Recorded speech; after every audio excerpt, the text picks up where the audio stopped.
The Inbike hooded jacket was a welcome replacement for my aging and faded clearance rack jacket I did get at REI about 10 years ago.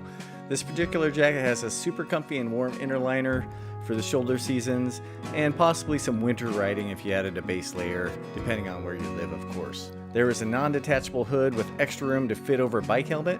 High visibility areas with reflective strips really help being seen during the day or night. And the back is also cut a little bit longer to help cover you up when you're seated like on a bike.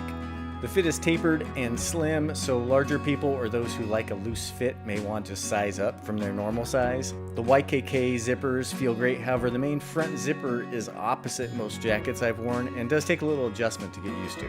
There are 2 waist pockets and 2 chest pockets, all with soft inner linings and pretty nice and roomy. There also are 2 kind of curated inner pockets that have a little bit of a hole in the bottom, but they were a great place to keep my gloves in there and keep them warm. I was actually really surprised at the quality of the construction of this jacket. I've gotten a lot of compliments actually on how sharp looking the jacket is. So really nice job, Inbike.